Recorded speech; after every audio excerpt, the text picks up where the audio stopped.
హిందూ ధర్మం ప్రేక్షకులకు నమస్కారం. ఈ సంక్రాంతి ప్రత్యేక కార్యక్రమానికి స్వాగతం.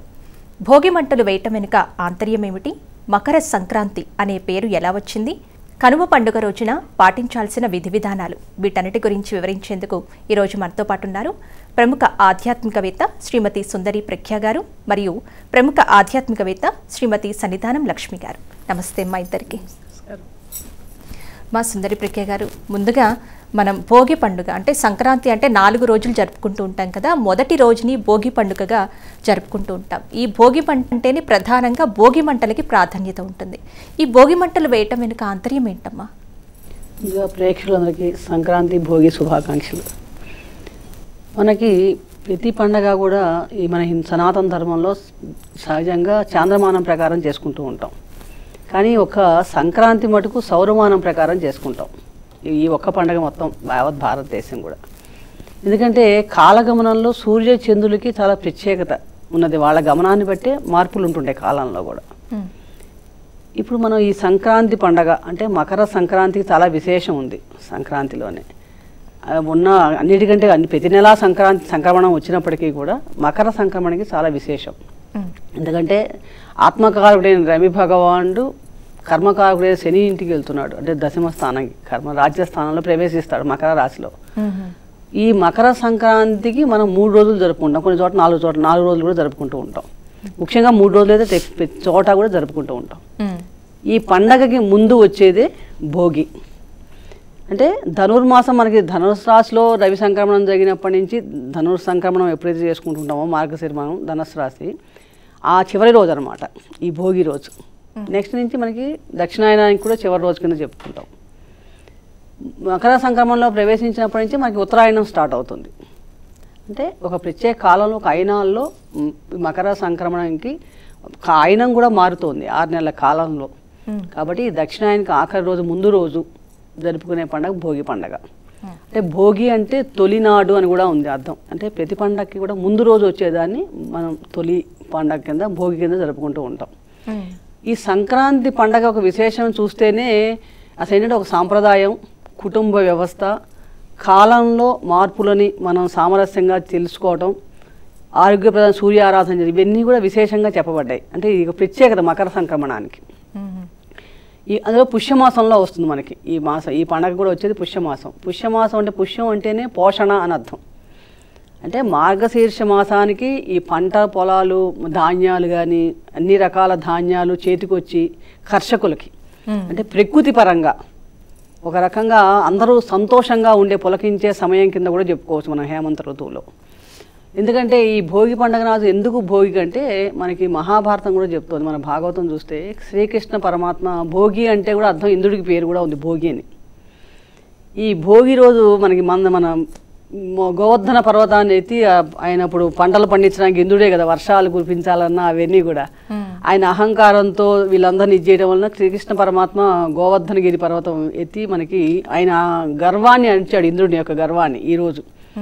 అంటే ఈ భోగి మంటల ఉద్దేశం ఏంటంటే నూతనత్వానికి స్వాగతం పలుకుతూ మనలో ఉండే దుర్గుణాలని ఒక రకంగా చూస్తే వాటిని తగ్గించుకొని మనం కొత్తదనానికి స్వాగతం, మార్పు.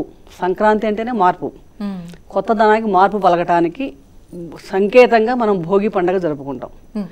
ఈ భోగి పండుగ రోజు ముఖ్యంగా మనం చేసేది ఏంటంటే భోగి మంటలు ప్రత్యేకంగా ఉండేది. భోగి పళ్ళు పోయటం, భోగి మంటలు, ఇవన్నీ మనకి ఆచార సంప్రదాయంగా ఉంటుంది. ఎందుకు భోగి మంటలు వేయాలి అంటే భోగి మంటలు అంటే ఒక వాతావరణం ప్రకారంగా 3 రకాలుగా ఉంది. ఆధ్యాత్మికంగా సైంటిఫిక్గా చూసినా కూడా ఈ ధనుర్మాసం 4 రోజులు కూడా మనం ఆవు పేడతో గొబ్బెమ్మలు చేసి పిడకలు తయారు చేసి ఉంచుతాం, గోమయంతో చేసినవి. వాటిని మనం వీటిలో వేయటం ఒక వాతావరణం. ఎందుకంటే చలి ముదురుతూ ఉంటుంది. దక్షిణాయనం చివరికి వచ్చేటప్పటికి చలికాలం పెరుగుతుంది, ఎక్కువగా ఉంటుంది ఈరోజు. వాతావరణంలో కూడా క్రిమికీటకాలు ఆ చలి వల్ల చిన్న చిన్న క్రిములు బ్యాక్టీరియాస్ అవి రాకుండా ఉండటం కోసం ఆవు పేడతో చేసిన పిడకల్ని మనం ఈ మంటలుగా వేయటం వలన చక్కగా ఆ వాతావరణం శుద్ధి అవుతుంది ఫస్ట్. అలా కాకుండా మనలో ఉన్న ప్రతి క్లీనింగ్ శుభ్రత కూడా, శుచికి శుభ్రతకి కూడా ప్రతి పండగ కూడా సనాతన ధర్మంలో శుచి శుభ్రతకి ప్రాధాన్యత ఎక్కువగా కనిపిస్తూ ఉంటుంది. ఇక్కడ మన పాత అంటే విరిగిన చెక్కలు కానీ అలాగే వేప చెట్లు ఎండిపోతాయి, చెట్లు ఇప్పుడు మనకి ఏమవుతుంది, శశిరం వచ్చేటప్పటికి వసంతం రావడం ముందుగా అన్ని చెట్లు ఎండిపోయి ఉంటాయి. ఆరోగ్యపరంగా వేప రావి అలా ఆరోగ్యపర ఔషధ గుణాలు గురించి చక్కెర వాటిని వేయటం వలన కూడా ఆ వాతావరణంలో ఉన్న క్రిమికీటకాలు నశించి శుద్ధి అవుతుంది వాతావరణం ఫస్ట్. కానీ ఇప్పుడు కొత్త పరంగా ప్లాస్టిక్లు డ్రమ్ అవి వేయమని చెప్పలేదు. మన ఆయుర్వేద పరంగా వచ్చే ఈ ఐటమ్స్ వేయటం, చక్కగా దానికి స్నానం చేసి ఆవు నెయ్యితో వేయటం, ఈ పిడకలు వేయటం, ఇవన్నీ వల్ల ఏంటంటే వాతావరణ శుద్ధి ఫస్ట్, శుచి శుభ్రత ప్రాధాన్యత కాబట్టి. అలాగే ఇదే రోజు ఈ భోగి మంటలలో ఇంకో అర్థం ఏంటంటే మనలో ఉన్న దుర్గుణాలన్నీ కూడా దహింపజేసేసుకొని అగ్ని ద్వారా తగ్గించి కొత్త నూతనత్వానికి మనం నాంది పలుకుతాం. మకర సంక్రమణ నుంచి కొత్త దానికి బాగుతూ మనం ఒక మంచి ఆధ్యాత్మిక వైపు అడుగులు వేయటానికి, దీనికి కూడా ఒక ప్రతీకగా కూడా మనం ఈ భోగి మంటలు వేయటంలో సంకేతం అన్నమాట. గోదా రంగనాథ స్వామి వార్ల కళ్యాణం జరిపిస్తూ ఉంటారు కదా, ఈ రోజే ఈ కళ్యాణాన్ని జరిపించడం వెనుక పరమార్థం ఏంటమ్మా? ఈ రోజే జరిపించడంలో ఉన్నటువంటి పరమార్థం అంటే సూర్యనారాయణమూర్తి ఒక్కొక్క నెల ఒక్కొక్క రాశిలోకి వెళ్తారు కదా. ధనుసు రాశిలోకి వెళ్ళినప్పటి నుంచి కూడా నెల రోజులు కూడాను అమ్మవారు ఒక్కొక్క పాసురాన్ని కూడాను గానం చేయడం జరిగింది. అయితే దీని వెనకాల కూడా ఒక పురాణ కథనం కూడా ఉంది తల్లి. అంటే అమ్మవారు గోదాదేవిగా ఎవరు అని అంటే, అక్కడ వటపత్ర సాయిగా ఉన్నటువంటి విల్లిపుత్తూరులో స్వామి ఉన్నారు కదా, ఆ స్వామి ఎవరు అంటే విష్ణుమూర్తి భూవరాహస్వామి రూపంలో రావటం జరిగింది. అంటే వరాహస్వామి రూపంలో రావటం జరిగింది. ఆ వరాహస్వామి ఎవరైతే ఉన్నారో వారే అక్కడ విల్లిపుత్తూరులో వటపత్ర సాయిగా రావటం. ఈ భూమాత ఉన్నది కదా భూదేవి, ఆమె ఎవరయ్యా అనంటే గోదాదేవిగా రావటం జరిగింది. అందుకు నెల రోజుల పాటు కూడాను అమ్మవారు అంటే ఈవిడ అయోనిజ అనమాట. ఈ నెల రోజుల పాటు కూడా అమ్మవారు రోజుకు ఒక్కొక్క పాసురం చొప్పున ఆ స్వామిని కీర్తించింది, గానం చేసింది. అంటే ఆవిడేమనుకున్నది, నేను ఎక్కడైతే ఉన్నానో, నేనున్నటువంటి ప్రదేశం అంతా కూడా బృందావనము, అక్కడ ఉన్నటువంటిది కృష్ణుడు, నేనే రాధని, నా చుట్టూ నా స్నేహితులు ఉన్నారు కదా వారంతా కూడా గోపబాలికలు అని అనుకున్నదట. అందుకని ఆయనకి భట్టనాథుడు, విష్ణు చిత్తుడు అసలు పేరు భట్టనాథుడు. ఆ భట్టనాథుడు ఎవడయ్యా అని అంటే, మరి వీళ్ళిద్దరూ వచ్చారు, విష్ణుమూర్తి లక్ష్మీదేవి వచ్చింది, మరి వాహనం రావాలిగా. అందుకు ఆ గరుత్మంతుడే ఈ భట్టనాథుడుగా రావటం జరిగిందనమాట. విల్లిపుత్తూరులో స్వామివారి యొక్క ఆశీస్సులతో అక్కడ వారు రావటం జరిగింది. వారికి అయోనిజగా ఈవిడ తులసి వనంలో లభించింది. అంటే స్వామి విష్ణు చిత్తుడు ఎందుకు అయ్యారయ్యా అని అంటే, విష్ణువునే చిత్తమునందు కలవాడు కాబట్టి అనునిత్యము కూడా విష్ణువుని ధ్యానిస్తూ ఉన్నారు, విష్ణువుని పూజిస్తూ ఉన్నారు. అందుకు చుట్టూ ఉన్నటువంటి వారందరూ కూడాను నువ్వు భట్టనాథుడు కాదయ్యా, విష్ణు చిత్తుడు అయ్యా అని చెప్పారట. అలా ఆ విధంగా రోజు కూడా ఆయన విష్ణువు పూజలు చేస్తూనే ఉన్నారట. చేస్తూ ఉన్నప్పుడు ఆ తర్వాత తులసి వనంలో ఈ పిల్ల దొరకటం జరిగింది అయోనిజగా. ఆ తర్వాత ఆ పిల్ల పెరిగి పెద్దదవుతోంది. యథారాజా తథా ప్రజ అంటారు కదా, అదే విధంగా ఆ పిల్ల కూడా తండ్రి ఏ విధంగా అయితే విష్ణువు యందు భక్తి కలిగి ఉందో అదే విధంగా ఈ పిల్ల కూడా భక్తి ప్రపత్తులతో ఉంటూ ఉంది. రోజు కూడా ఒక వయసు వచ్చిన తర్వాత తండ్రి ఏ విధంగా అయితే పూలమాలలు కడుతున్నారో నేనే కడతాను అని చెప్పి ఆ విధంగా రోజు కడుతుంది. కట్టింది ఊరుకుందా, మరి స్వామికి వెయ్యాలంటే నేను వేసుకొని చూడాలి కదా అని అనుకున్నది. అందుకని అనునిత్యం కూడా ఆవిడ వేసుకునేదిట. వేసుకొని ఆ బావి నీడలో చూస్తూ ఉండేదిట. బాగుందా, బాగుంటే సరే అని చెప్పి రోజు అక్కడ బుట్టలో పెడుతుందిట. రోజు ఈ విధంగా జరుగుతుందిట. ఒకరోజు పెద్ద దీర్ఘమైనటువంటి పెద్ద వెంట్రుక అందులో ఉందిట, దీర్ఘకేశం అందులో ఉందిట. అప్పుడు అది చూసి అక్కడ ఉన్నటువంటి అర్చకులు అనునిత్యం కూడా ఈ విధంగానే ఉంటుంది అని చెప్పారట. చెప్తే ఈ రోజున ఎంత పొరపాటు జరిగింది అని అంటే, రోజు ఇవాళ ఒక్క రోజు కాదు నాయన, అనునిత్యం ఈ విధంగానే జరుగుతోందంటే ఇంటికి వచ్చి అడిగితే, అవును స్వామికి వేస్తున్నారు కదా, మరి బాగుందో లేదో మరి నేను చూడాలి కదా, అందుకని నేను వేసుకొని చూశాను అని అన్నదట. అంటే అక్కడ ఏమిటి, ఆవిడకున్నటువంటి భక్తి ప్రపత్తి అనేటటువంటిది. ఆ విధంగా ఆవిడ ముందు కాత్యాయని వ్రతం చేసిన వారు ఉన్నారు, వారికి ఎటువంటి వరుడు కావాలంటే అటువంటి వరుడు వచ్చారు, కాబట్టి నేను కూడా కాత్యాయని వ్రతం చేస్తాను అని చెప్పి 4 రోజుల పాటు కూడాను ఆ విధంగా చేయటం జరిగింది. రోజుకు ఒక్కొక్క పాసురాన్ని గానం చేస్తూ ఉంది. ఈ అమ్మవారు ఎంతటి భక్తి అంటే అక్కడ ఉన్నటువంటి ఈవిడెక్కడుంది, విల్లిపుత్తూరులో ఉంది. అసలు ఈ విల్లిపుత్తూరు పేరేమిటి అంటే పుత్తూరు అనే ఉండేది. విల్లిపుత్తూరు అనేటటువంటి పేరు ఎందుకు వచ్చింది అని అంటే, విల్లి కండు అనేటటువంటి 2 సోదరులు ఉన్నారనమాట. విల్లు కండు వీరిద్దరూ కూడాను సోదరులు. ఆ అడవిలోకి వెళ్తూ వేటాడుతూ జీవనం సాగిస్తున్నారు. జీవనం సాగిస్తున్న తరుణంలో ఒకరోజు అక్కడికి పెద్ద పులి వినపడింది గాండ్రింపు వాళ్ళకి. ఇక్కడ ఏదో పులి యొక్క అడుగు జాడలు మనకు కనబడుతున్నాయి అని ఒకరికొకరు అనుకొని చెరకు దిక్కుకు పారిపోతారు. అప్పుడు ఈ విల్లు అన్నమాట తన సోదరుడైనటువంటి కండు కోసం అంతా వెతుకుతూ ఉంటాడు. వెతుకుతూ ఉన్న తరుణంలో స్వామివారు ఆకాశవాణి రూపంలో వినపడటం వారికి చెప్పటం జరిగింది. ఆకాశవాణి రూపంలో శబ్దం రూపంలో చెప్పటం జరిగింది. ఇక్కడ ఒక గుహ ఉంది, నువ్వు పులి కోసం వెతుకుతున్నావు, అదే విధంగా నీ సోదరుడు ఏ విధంగా ఉన్నారా అని వెతుకుతున్నావు కదా, అక్కడ ఒక పులి ఉంది, ఎక్కడుందంటే ఆ గుహలో ఉంది అని చెప్తారు స్వామివారు. అవునా, అయితే సరే అని చెప్పి తన సోదరుడి కోసం వెళ్తూ ఉంటారు. వెళ్తే నీకు ఎక్కడుందో పులి పూర్తిగా నేను వివరాలు చెప్తాను, నాకు ఇక్కడ గుడి కట్టిస్తావా అని చెప్పాను అంటారు. అట్లాగే కట్టిస్తానంటారు. ఇదేమిటి, నేనేమో ఊరికే వేటాడుకునేవాడిని, నేను గుడి కట్టి ఇచ్చేటువంటి శక్తి నాకు ఉందా, ఏ రోజు జీవనం ఆ రోజు కోసం అని వేటాడుకునేటటువంటి సోదరులం మేము అని చెప్పి బాధపడుతూ ఉంటారట. నువ్వు బాధపడకు, నువ్వు కొంచెం ముందుకు వెళ్ళు, అక్కడ ఒక గుహ ఉంటుంది, ఆ గుహలో పులి ఉంది, ఆ పులిని చంపేసాయి, అప్పుడు నువ్వు నీ సోదరుడు కూడాను క్షేమంగా ఉంటారు. ఆ తర్వాత ఆ పులి కింద ఏముందయ్యా అని అంటే అక్కడ ధాన్యాగారం ఉంది, అందులో నుంచి ఆ ధాన్యాగారం ఏదైతే ఉందో అక్కడ ఉన్నటువంటి ఆ ధనాన్ని తీసుకొని ఇక్కడ దేవాలయం కట్టు అని చెప్పారట. ఆ విధంగా అతను ఆ స్వామివారి యొక్క మాటకి కట్టుబడి అక్కడ ఉన్నటువంటి ఆ ధనాన్ని తీసుకొని ఏదో నాకు వచ్చింది నేను వేటాడుకునేవాడిని అని అనుకోకుండా చక్కగా ఆ ధనం పెట్టి అక్కడ స్వామివారికి గుడి కట్టారు. అప్పటి నుంచి మొట్టమొదట పుత్తూరుగా ఉండేటటువంటి గుడి కాస్త విల్లి పుత్తూరు అనేటటువంటి పేరు రావటంలో ఉన్నటువంటి ఆంతర్యం ఇది. సరే, ఈ అమ్మాయి రోజు ఒక్కొక్క పాసురం చదువుతోంది, అద్భుతంగా స్వామివారిని కీర్తిస్తూ ఉన్నారు కదా. కీర్తిస్తూ ఉన్న తరుణంలో అంటే ఇక్కడ ఏం చేస్తోంది, విగ్రహ రూపంలో ఉన్నాడు.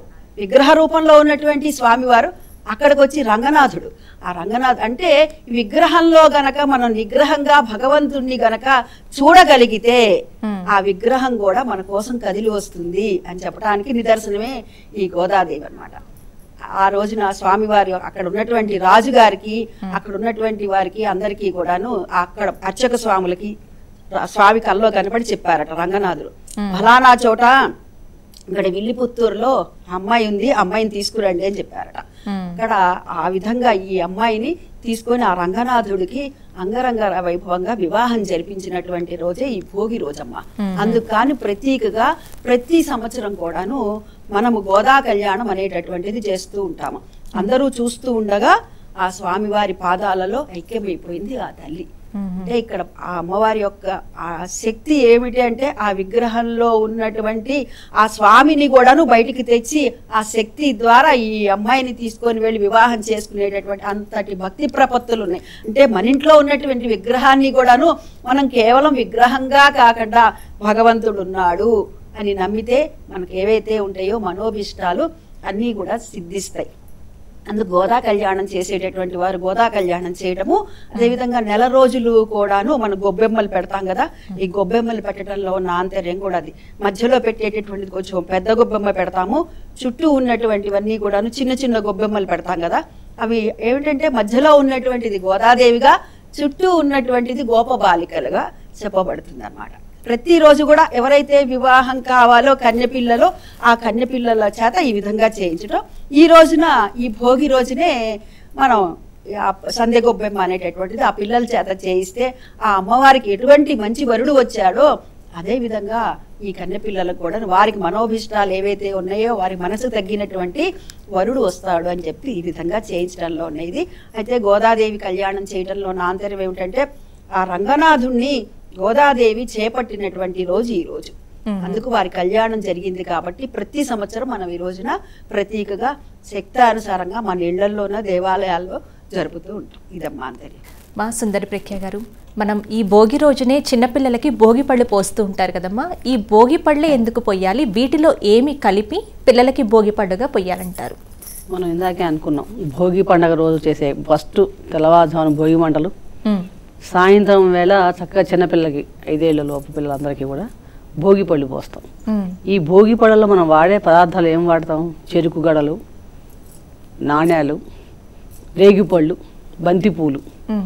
ఎందుకంటే ఈ మన ఇందాక బంతి పూలు ఈ కాలంలో ప్రకృతి పరంగా కూడా స్వాభావికంగా చామంతి బంతులు చక్కగా వచ్చే సీజన్ ఇది. అలాగే రేగిపళ్ళు కూడా సీజన్ కరెక్ట్గా ఇదే సీజన్. ఈ రేగిపళ్ళను సూర్యనారాయణమూర్తికి నారాయణమూర్తి విష్ణుమూర్తి కూడా ప్రీతికరమైన ఫలం, బదరీ ఫలం.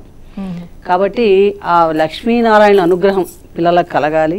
అలాగే చిన్నపిల్లలకి నరదృష్టి దోషాలు పోవటానికి సూర్యనారాయణమూర్తి ఆరోగ్య ప్రదాత, ఆరోగ్యం భాస్కరాదిచ్చేది అని అన్నాం కదా. అందుకంటే చిన్నప్పటి నుంచి ఆయుష్ పెరిగి అరిష్టాలు తొలగి, బాలారిష్టాలన్నీ తొలగి ఆయుష్ పెరగాలంటే కూడా ఆ సూర్యనారాయణమూర్తి ఆరాధన కావాలి. అంటే సంక్రాంతి పండుగ ముఖ్యంగా మనకి సూర్యనారాయణమూర్తి ఆరాధన బాగా కనిపిస్తుంది మనకి, సూర్యారాధన. ఇప్పుడు ఆయనకి ప్రీతికరమైన పళ్ళతోనూ ఈ పిల్లల మీద ఇప్పుడు వచ్చే కాలంలో వచ్చే బంతి పూలు, చామంతి పూలు, చక్కగా లక్ష్మీ స్వరూప నాణ్యాలు, ఇవి చెరుకు గడలు ఇవి ఎక్కువగా మనం వేస్తాం వాటిల్లో, భోగి పళ్ళల్లో వేసి వాటిని దిష్టి తీసినట్టుగా వేసి పిల్లల మీద పోయటం వలన యాక్చువల్గా సైంటిఫిక్గా ఏంటంటే మనకు కనపడకుండా ఒక బ్రహ్మరంధ్రం ఉంటుంది మాడు మీద. ఈ పోసినప్పుడు ఆ నారాయణ స్మరణతో పోతూ ఆ విష్ణుమూర్తి అనుగ్రహం వలన అది యాక్టివేట్ అయినప్పుడు ఏమవుతుందంటే మేధస్సు పెరుగుతుంది పిల్లలకి, అలాగే ఆయుష్ పెరుగుతుంది, బాలారిష్టాలు తొలగి. అందుకని ఈ భోగి రోజు ఈ భోగి పళ్ళు పోయటంలో అంతరాయం 5 ఏళ్ల దాకా కంపల్సరీ మినిమం పోస్తారు, చాలా మంచిదని. చాలా చక్కగా వివరించారమ్మా. అమ్మ లక్ష్మి గారు, ఇంతకుముందే సుందరి గారు తెలియచేశారు సంక్రాంతి రోజున సూర్యుని ఆరాధన తప్పనిసరిగా చెయ్యాలి అని చెప్పేసి. ఎందుకు స్వామివారి ఆరాధన చెయ్యాలి ఆ రోజు? అంటే స్వామివారు దక్షిణ దిక్కు నుంచి ఉత్తరం వైపుకు మలుగుతారు కదా, అందుకు గాను ఈ రోజున సూర్యనారాయణమూర్తి ఆరాధన. అంటే ఆయన గమనాన్ని మార్చుకుంటారు, మన జీవితం కూడా మారుతుంది. అందుకు ప్రతీకగా ఈ రోజున సూర్యుని ఇప్పుడే వారు చెప్పారు ఆరోగ్యం భాస్కరాదిచ్చాను. అంటే మన ఆరోగ్యం అన్ని ఉంటే గనక అన్ని ఉన్నట్లే కదా మనకి. అందుకు కానీ సూర్యనారాయణని ఆరాధించడం. దక్షిణాయనం మనకి భోగి ఏ రోజుకి వస్తుంది అంటే దక్షిణాయనం చిట్ట చివరి రోజు భోగి. నీకు నైమిత్తికాలతో అంటే ఈ రోజు తిథి, ఉదాహరణకు వినాయక చవితి అనుకోండి, భాద్రపద శుద్ధ చవితి అని ఇలాగుంటుంది కదా. అలా కాకుండా దక్షిణాయనం చిట్ట చివరి రోజు ఏదైతే ఉందో దాన్నిగా మనం భోగిగా తీసుకుంటాము. అయితే ఈ సూర్యనారాయణమూర్తి ఆరాధనని ముఖ్యంగా ఈ మకర సంక్రమణ రోజున చేస్తారు. మధ్యాహ్నం పూట రావచ్చు, ఒక్కొక్కసారి ఉత్తరాయణ పుణ్యకాలం అనేటటువంటిది ఒక్కోసారి ఉదయం పూటే రావచ్చు. అంటే ఉత్తరాయణ పుణ్యకాల సమయంలో సూర్యుడిని గనక ఆరాధించినట్లయితే ఆ సూర్య కిరణాల్లో ప్రత్యేకమైనటువంటి తేజస్సు ఉంటుంది. అందుకు కానీ ఈ రోజున చేసేటటువంటి ప్రతి ప్రక్రియ కూడా మీరు గమనిస్తే గనక భోగి పళ్ళు పోయటమే కాదు, గొబ్బెమ్మలు పెట్టడమే కాదు, గాలిపటాలు ఎగరేయటమే కాదు, భోగి మంటలు వేయటమే కాదు, ప్రతి దాంట్లో కూడాను ఇటు అగ్నిదేవుడిని ఇటు సూర్యనారాయణమూర్తిని ఆరాధించడం ఉంటుంది. ఈ విధంగా సూర్యనారాయణమూర్తికి పరమేశ్వరుడు ప్రత్యక్ష నారాయణుడు అయినటువంటి సూర్యనారాయణమూర్తిని ఆరాధించడంలో మన జీవితం అంతా కూడా సక్రమంగా ఉంటుంది. ఏదైతే ఈ దక్షిణాయనం నుంచి ఉత్తరాయణానికి ప్రవేశిస్తున్నాడో స్వామి. సంక్రాంతి అంటే అదే కదమ్మా, చేరటం మారటం అని అర్థము. ఏమిటి చేరటం అంటే ధనుసులో నుంచి మకరంలోకి మారటం. తర్వాత చేరటం ఏమిటయ్యా అనంటే దక్షిణాయనం నుంచి ఉత్తరాయణంలోకి చేరుతున్నాడు. అది అందుకని చెప్పి ఈ రోజున సూర్యనారాయణమూర్తి ఆరాధన, ఈ రోజున చేసేటటువంటి దానాలను కూడా విశేషంగా ఫలితాలని ఇవ్వటం జరుగుతుంది. సూర్యనారాయణమూర్తిని మనం ఏ విధంగా ఆరాధించాలి అని అంటే గనక ఆయనకి ఏం అడగల, నమస్కార ప్రియో ఆదిత్య అంటారు. ఒక్క నమస్కారం చేసి అర్ఘ్యం ఇచ్చినట్లయితే ఆ సూర్యనారాయణమూర్తి సంతుష్టుడవుతాడు. సూర్యనారాయణమూర్తిని తలుచుకొని ఆ నారాయణ స్వరూపంగా ఎవరైనా బ్రాహ్మడికి ఏదైనా సరే దానం అనేటటువంటిది ఈ రోజు ఇవ్వటం. ముఖ్యంగా ఈ ఉత్తరాయణ పుణ్యకాలంలో గనక చేసేటటువంటి స్నానం ఏదైతే ఉందో స్నానానికి దానానికి కూడా విశేషమైనటువంటి ఫలితం. అది నదీ స్నానం కానీ సముద్ర స్నానం కానీ ఆ సమయంలో గనక ఏదైతే దక్షిణాయనం అయిపోయి ఉత్తరాయణంలో ప్రవేశించేటప్పుడు ఈ సంధికాలం ఉంటుంది చూసారా, ఆ ప్రవేశ కాలం ఉత్తరాయణ పుణ్యకాలం. ఆ సమయంలో గనక స్నానం చేసినట్లయితే గనక ఆ సూర్యబింబం నుంచి వచ్చేటటువంటి ఆ కిరణాలు మన మీద పడటం వల్ల మనలో ఉన్నటువంటి అనారోగ్యాలు ఏమన్నా ఉంటే పోతాయి. అందుకు గాను సూర్యుని యొక్క ప్రత్యేకమైనటువంటి ఆరాధనని ఈ రోజు చెప్పడం జరిగిందమ్మా. మరి ఉత్తరాయణ పుణ్యకాలం అనేది సంక్రాంతి రోజు నుంచే ప్రారంభమవుతుంది కదా, ఇది ఎన్ని రోజులు ఉంటుంది? ఈ రోజులలో పాటించాల్సిన విధి విధానాలు ఏంటమ్మా? మనకి కాల గమనంలో అయినాలు అంటే 6 నెలలకు ఒకసారి అయినం, దక్షిణాయనం ఉత్తరాయణం. సంవత్సరంకి ఒకసారి మనకి ఉగాది నుంచి చూసినప్పుడు ఆషాఢం నుంచి మాఘశీర్షం దాకా దక్షిణాయనం ఉంటే మళ్ళీ పుష్యమాసం దగ్గర నుంచి మనకి ఉత్తరాయణం స్టార్ట్ అవుతుంది. అంటే ఉత్తరార్ధ గోళంలోకి రవి ప్రవేశం గమనం మార్చుకుంటాడు, ఆయన దిశ మార్చుకుంటాడు. భూమికి దగ్గరలో ఉత్తరాయణం వైపు రవి చలనం చేస్తూ ఉంటాడు అన్నమాట. ఈ 6 నెలలు కూడా ఏంటంటే మనకి సంవత్సర కాలం దేవతలకి ఒక రోజుతో సమానం. ఉత్తరాయణం పగటి కాలం, దక్షిణాయనం రాత్రి కాలం. ఈ ఉత్తరాయణం అంతా ఏంటంటే వాళ్ళకి పగటి సమయంలో ఆ దేవతారాధన ప్రీతికరంగా చేసినప్పుడు శుభకార్యాలకి అన్నిటికీ కూడా మనకి దైనందికంగా మనకి వచ్చే మెటీరియల్ వరల్డ్లో కూడా వివాహాలు కానీ ఉపనయనాలు కానీ ఇవన్నిటికీ కూడా ఉత్తరాయణ పుణ్యకాల అక్షరాభ్యాసాలు కానీ వీటన్నిటికీ కూడా విశేషమైన కాలం ఉత్తరాయణం. ఎందుకంటే దేవతలందరూ మెలుగుతూ ఉంటారు. అంటే దేవతలు ఏంటి మెలుగుతూ ఉంటామని కాదు, వాళ్ళకి ఒక సంవత్సర కాలం ఒక రోజు పగల సమయం. ఈ పగటి సమయంలో తేజస్సు ఎక్కువగా ఉంటుంది. సూర్యుడు భగవానికి రాబోయే మనకు మాఘమాసం వైశాఖ మాసం అంతా ఇవి కదా మాఘ పంచమాలు. అప్పుడు ఆ కాలం అంతా కూడా దేవతారాధనకి చాలా విశేషంగా చెప్పబడింది. ఎందుకంటే దక్షిణాయనం అంతా మనం ఏం చేసాము, పితృదేవత ఆరాధన ఎక్కువ, మంత్రజపానికి మంత్రసిద్ధికి వీటికి ధ్యానం, ఎందుకంటే చతుష్పాతం ఇవన్నీ మనం దక్షిణాయనంలో చేసుకుంటాం. ఈ ఉత్తరాయణ పుణ్యకాలం అన్ని ప్రతి సంక్రమణానికి కూడా జ్యోతిష్ శాస్త్ర ప్రకారం విశేషం ఉన్నప్పటికీ కూడా ముఖ్యంగా 4 సంక్రమణాలకు చాలా విశేషం చెప్పబడ్డారు. మేషం, కర్కాటకం, తుల, మకర సంక్రమణాలు. ఈ 4 సమయంలో ప్రకృతిట చాలా తన శోభను సంతరించుకొని పులకరించి ఉంటుందిట అని ఇవ్వటానికి. అందుకని ఏవి చేసినా చేయకపోయినా కూడా మకర సంక్రమణం, కర్కాటక సంక్రమణం, ఎందుకంటే కర్కాటక సంక్రమణం దక్షిణాయనానికి మొదలు, మకర సంక్రమణం ఉత్తరాయణానికి మొదలు ఆయనం. కాబట్టి ఈ 2 సంక్రమణాలు కంపల్సరీగా చేయాలి. ఈ సంక్రమణం ఈ సంక్రమణం సమయంలో ఉత్తరాయణ పుణ్యకాలం అంటే విశేషం అని చెప్పుకున్నాం. ఎందుకంటే దానికోసం మహాభారతంలో భీష్మ మహాశయుడు అంపశయ్య మీద వెయిట్ చేశాడు. ఈ సమయంలో కనుక మరణిస్తే కనుక స్వర్గద్వారాలు తెరిచి ఉంటాయి. అంటే ఈ సమయంలో ఎవరైతే ఈ ఉత్తరాయణ పుణ్యకాలం ఘడియలు మనకి ఈసారి క్రోధీనామ సంవత్సరంలో 14వ తారీఖు ఉదయం 9 గంటల 8 నిమిషాలకు హైదరాబాద్ ప్రకారం, మిగిలిన వాటికి 10 నిమిషాలు అటు ఇటు మన యాడింగ్లో ఉంటుంది. సంక్రమణ మకర రాశిలోకి రవి భగవానుడు ధనస్సు రాశి నుంచి ఉత్తరాషాఢ నక్షత్రం 2వ పాదంలోకి ప్రవేశిస్తాడు. అంటే ఉత్తరాషాఢ కూడా రవి నక్షత్రమే. పుష్యమాసం అన్నది శనికి అది దేవత. పుష్యమి నక్షత్రం ఉన్న రోజు మనం పుష్యమాసం చెప్పుకుంటాం. అలాగే మకర రాశి అన్నది శనికి అది ఆధిపత్య గ్రహం, అంటే శని కర్మకారకుడు మనందరికీ తెలుసు. అంటే రవి శనులు మనకి విధిగా చూస్తే కనుక ఇద్దరు తండ్రి కొడుకులు అని చెప్తాం. ఒక విరుద్ధమైన స్వభావం ఉన్న లక్షణాలు 2 కూడా క్యారెక్టర్స్. అది వాయుతత్వ కూడా, ఇది అగ్నితత్వ గ్రహం. అయితే ఆయన కొడుకింటికి వెళ్తాడు అనమాట అనుకోవాలి. 4 రోజుల పాటు అక్కడ ఉంటాడు మకర రాశిలో. ఆ సమయంలో చేసే విశేషమైన సమయం గంగా సాగర్లో కానీ త్రివేణి సంగమంలో కానీ స్నానం ఆచరించడం, నదీ స్నానం. కుదరకపోతే అట్లీస్ట్ ఇంట్లో అయినా సరే గంగే యమునే చైవ గోదావరి సరస్వతి నర్మదే సింధు కావేరి జలేస్మిన్ సన్నిధిం కురు అనే మంత్రం చెప్పుకొని మన ఇంట్లో అయినా కూడా స్నానం చేయటం వల్ల ఆ పుణ్యకాలంలో ఆరోగ్యం కలుగుతుంది. చాలా విశేషం సూర్య భగవాన్ ఆరాధన.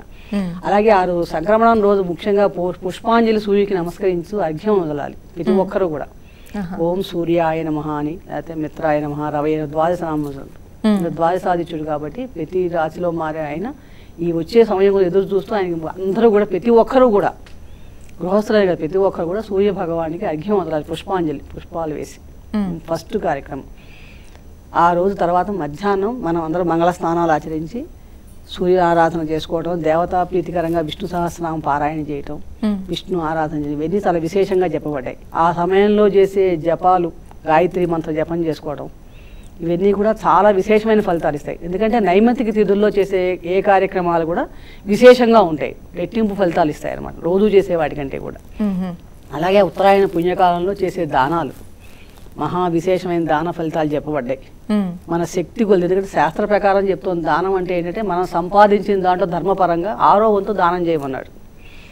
దానం అది కూడా ఏమేం చేయాలి, ఒక్కొక్క కాలానికి ఆ నైమిత్తిక తిథుల్లో చేసిన కాలానికి ఇంకా విశేషమైన ఫలితం అన్నమాట.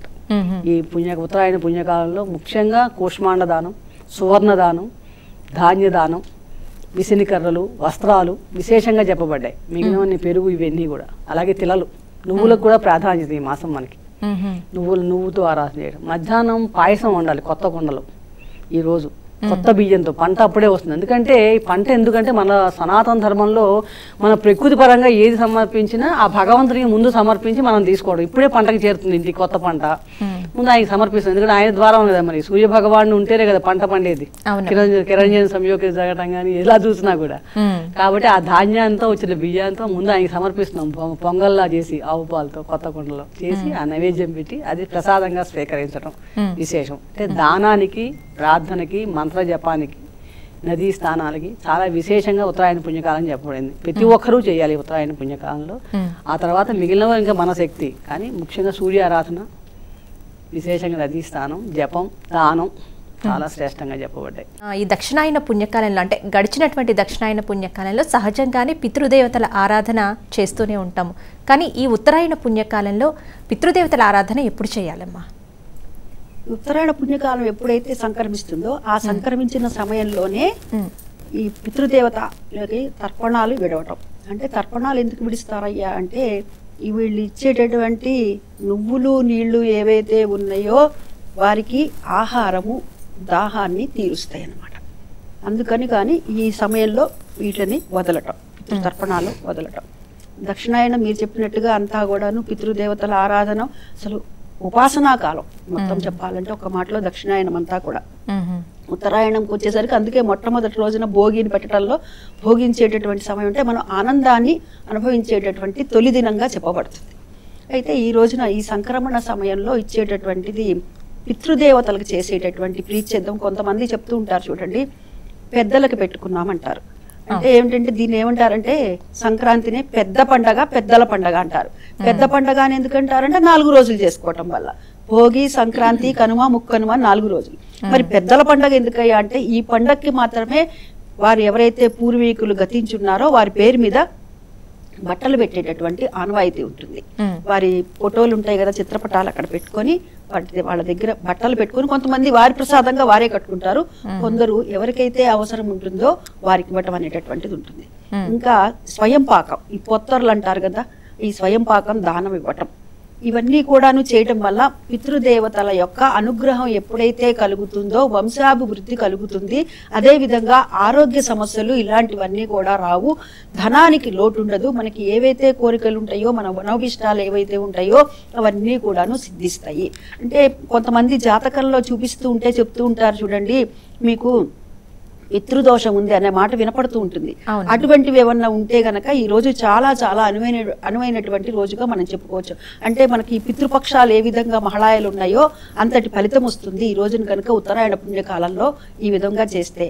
కూష్మాండ దానం ఇవ్వాలి, అంటే బూడిద గుమ్మడికాయని దానం ఇస్తారు. దాని మీద మడుకు ఎంతో కొంత బంగారం పెట్టి ఇవ్వటం వల్ల చాలా చాలా మంచి ఫలితం. నేను నా స్వానుభవంతో నేను చాలా మంది మా ఇళ్లలోనే చూశాను. చాలా ఎంతో కొంత అంటే బంగారం చాలా రేటు ఉంది కాబట్టి ఎంత శక్తి ఉంటే అంత దాని మీద పెట్టి ఇవ్వాలి. కింద వస్త్రాలు పెట్టి దానిపైన తాంబూలం, పండ్లు, తాంబూలం, దక్షిణ పెట్టి బియ్యం పోసి, బియ్యం కూడా మన శక్తానుసారం అండి, ఈ విధంగా బ్రాహ్మణుడికి దానం ఇస్తారు. ఆ రోజున అక్కడ దానం ఇచ్చేటప్పుడు తిలతర్పణాలు వదిలి ఆ తర్వాత ఈ దానం ఇస్తారనమాట. ఇలా చేయటం వల్ల ఏదైనా సరే పితృదేవతలకి మనం చేయవలసినటువంటిది చేయకపోతే వాళ్ళు సంతుష్టులు అవ్వలేదు అనే భావన మనకి కలిగినా కానీ అవన్నీ కూడాను పోయేటటువంటి రోజు, అంతా కూడా శుభాలు జరిగి నాంది పలికేటటువంటి రోజు. అందుకు కానీ ఈ రోజున పితృదేవతలకు విశేషంగా ఆరాధన. అంటే మనం పండగ చేసుకుంటున్నాము, పౌష్యలక్ష్మి మన ఇంటికి వచ్చింది, ధాన్య రూపంలో వచ్చింది. అటువంటిప్పుడు మనం అనుభవిస్తున్నాం. మనం ఇదంతా ఎవరు ఏర్పాటు చేశారు? మన పూర్వీకులే కదా ఇదంతా కూడా ఏర్పాటు చేసింది అని వాళ్ళకి మనం ఒక రకంగా కృతజ్ఞతని ఆవిష్కరించుకుంటున్నాము. అందుకు పితృదేవతలకు ఈ రోజున విశేషంగా చేసేటటువంటి తిలతర్పణాలు కానీ దానాదులు కానీ అన్ని కూడాను వారి పేరు మీద చేయటం. అందుకు దక్షిణాయనంలో చేసినా కానీ ఉత్తరాయణంలో ఈ ఒక్కరోజు చేసినటువంటి ఫలితం చాలా అమితమైనటువంటి ఫలితం ఉంటుంది. సుందరి గారు, మరి ఈ సంక్రాంతి రోజునే బొమ్మల కొలువు పెడుతూ ఉంటారు కదా, దీనిలో ఉన్న అంతరార్థం ఏంటమ్మా తెలియచేయండి.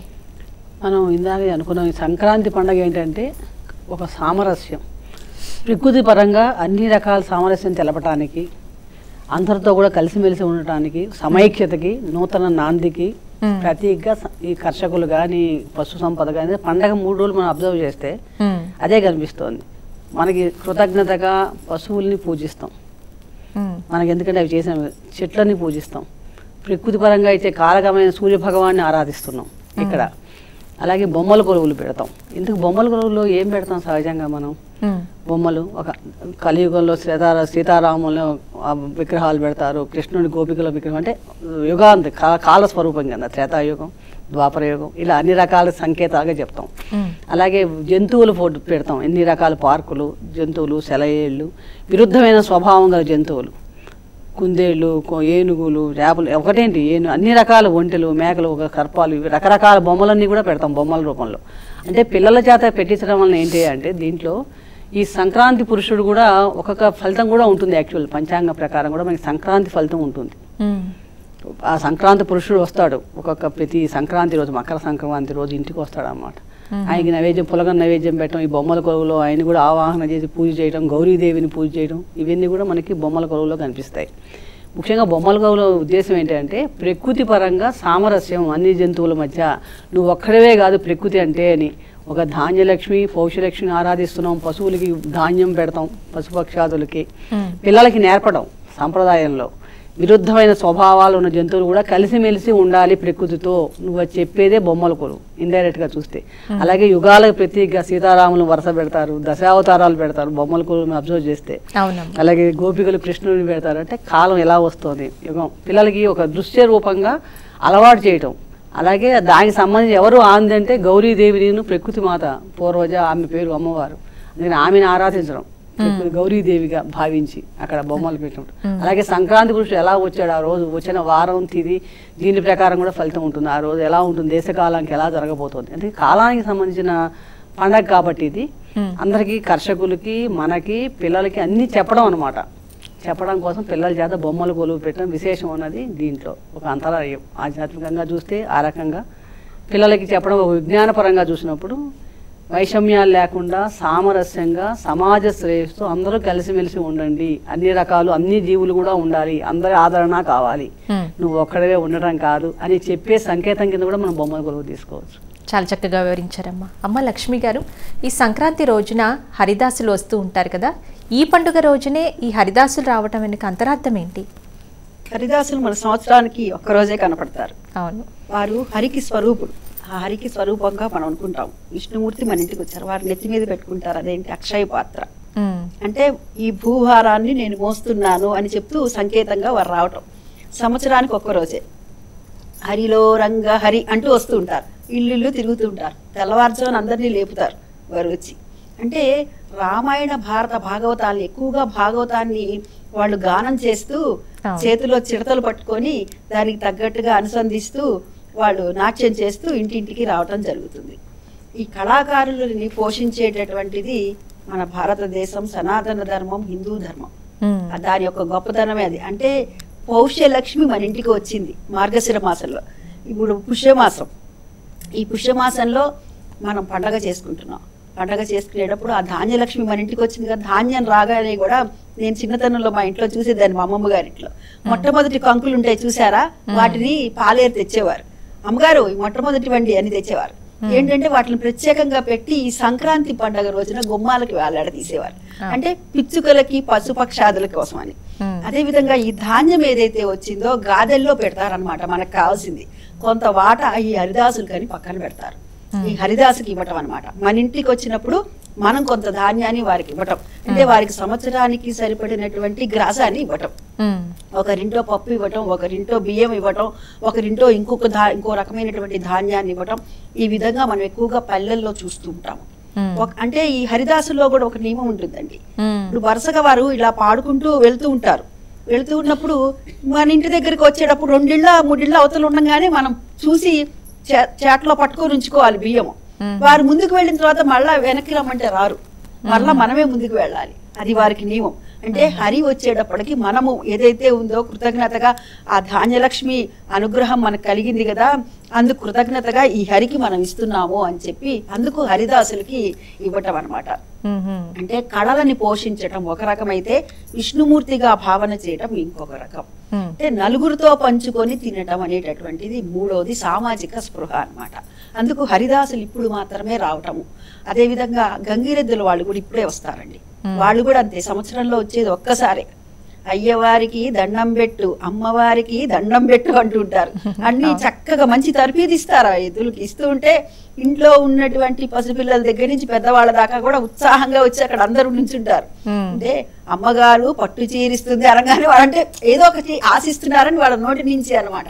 అంటే మనం ఏదైతే ఈ ధాన్యాన్ని కానీ మన దగ్గర ఉన్నటువంటి కుదిరితే కొత్తవి ఇవ్వాలి. వాళ్ళకి ఇచ్చేది మనం ఒక సంవత్సరానికి ఒక్కసారే కదా, కాబట్టి కుదిరితే ఏమన్నా కొత్తవి ఇవ్వటం. లేని పక్షంలో మన దగ్గర ఉన్నవైనా సరే మరీ పాతవి కాకుండా కాస్త మంచివి చూసి వారికి ఆ వస్త్రాలను ఇవ్వటం అనమాట. అంటే ఇవంతా కూడా నలుగురితో పంచుకోవటము, కృతజ్ఞతని ఆవిష్కరించుకోవటమే అని తెలుసుకోవాలండి.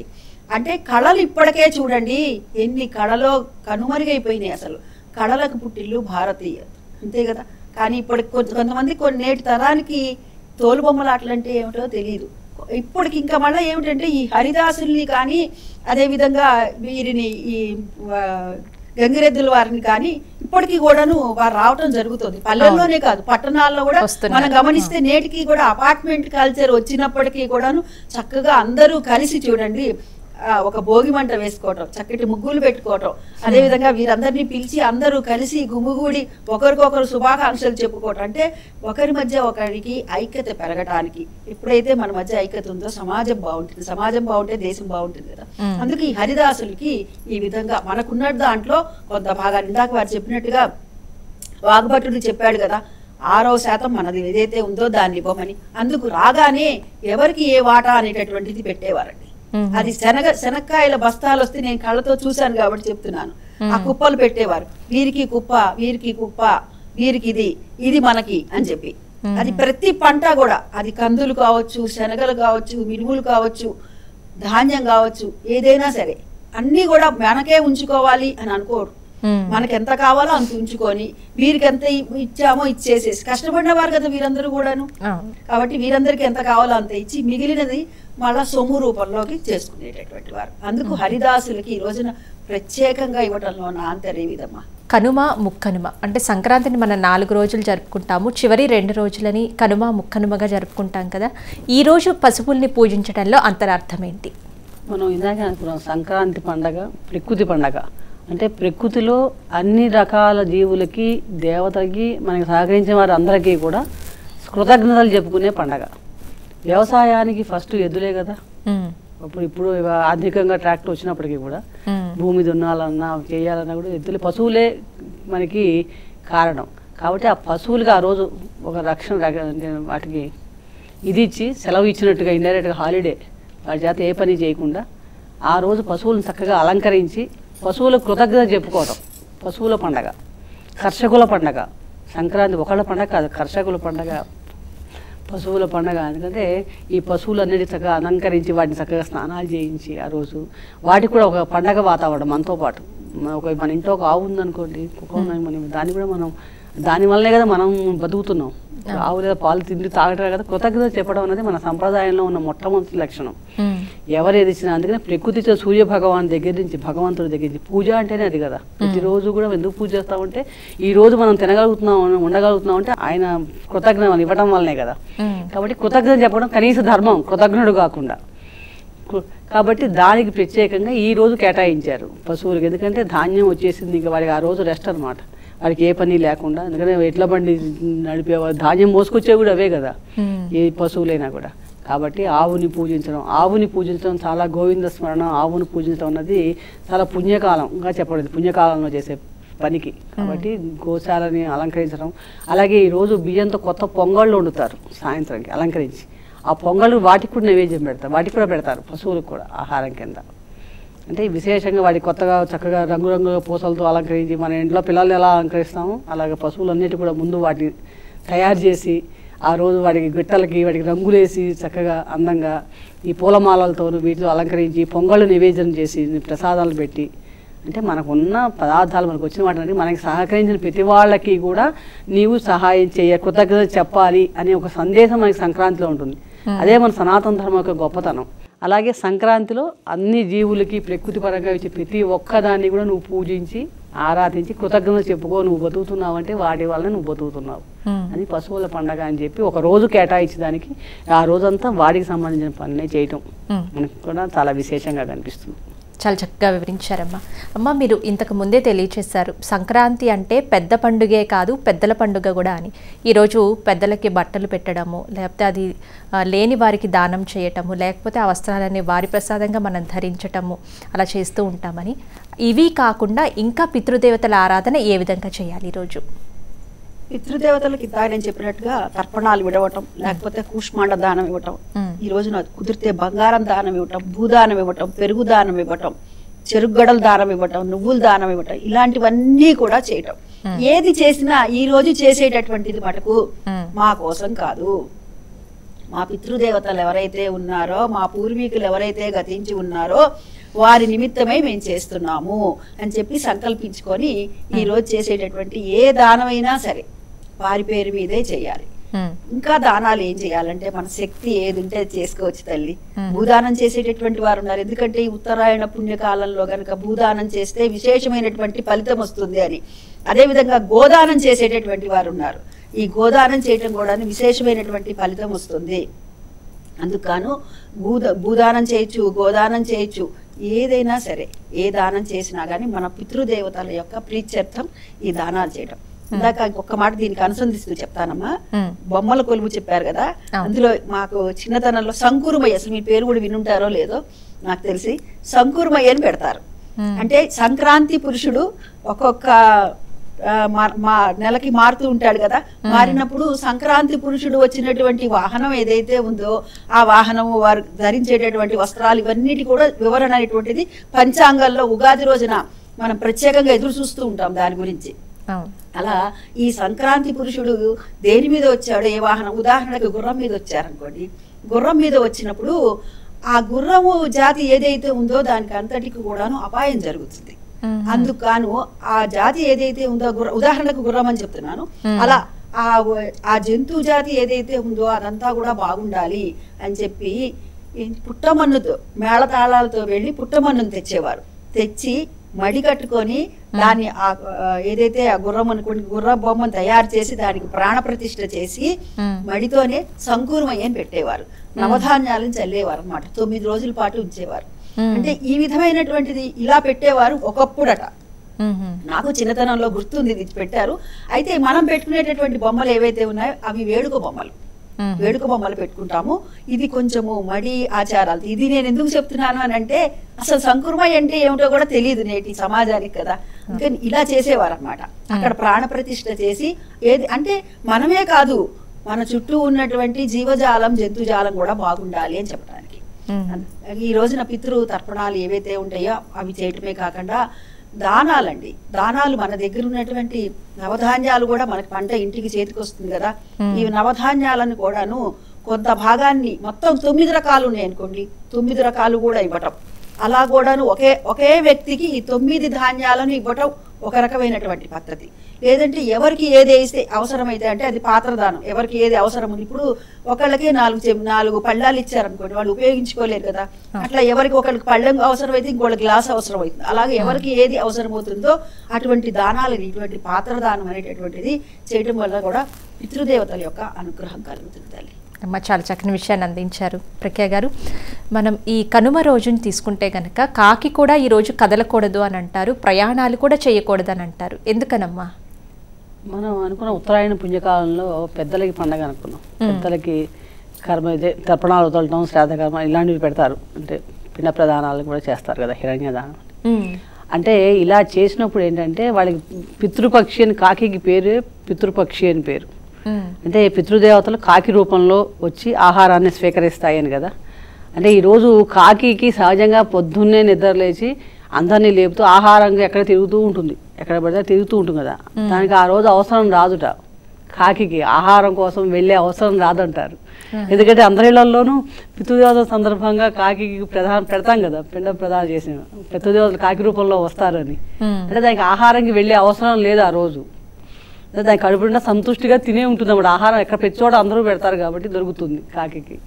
కాబట్టి కాకి కూడా ప్రయాణం చేసే అవసరం లేదు, ఆహారం కోసమే కదా వెళ్ళేది జీవి. కాకి కూడా పొద్దున్న లేచి అన్ని చోట్ల తినడానికి తిరుగుతూ ఉంటుంది పాపం, ఎక్కడ దొరుకుతుంది ఆహారం అని. సో ఈ రోజు కాకి అవసరం లేదు, తిరిగే అవసరం.